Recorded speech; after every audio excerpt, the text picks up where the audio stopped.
Halo pemirsa, kawan Wa-Info kembali hadir menyapa Anda. Bersama saya Aulia Denga, berbagai informasi akan kami hadirkan untuk Anda. Kita ikuti informasi yang pertama. Pemirsa, menjelang Hari Raya Keagamaan Natal dan Tahun Baru, Dinas Perumahan dan Kawasan Pemukiman Kota Bitung menjamin sebanyak 2018 titik lampu jalan selesai terpasang. Terpantau beberapa titik lampu di Kota Bitung sudah terpasang hingga ke gang kecil kelurahan di Kota Bitung.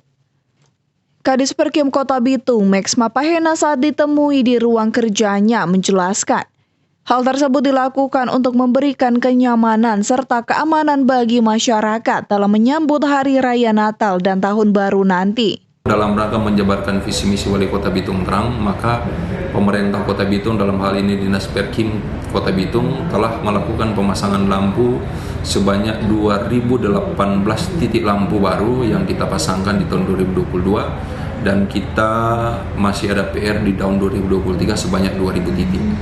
Nah, kami berharap 2023 nanti Kota Bitung akan terang benderang sebagaimana apa yang menjadi visi misi Wali Kota Bitung.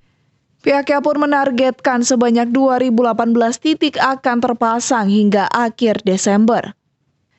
Sementara itu, masyarakat Kota Bitung mengapresiasi kinerja Dinas Perkim dan berterima kasih kepada Wali Kota Bitung Maurits Mantiri dan Wakil Wali Kota Hengki Honandar yang telah mewujudkan visi dan misi menjadikan Bitung terang.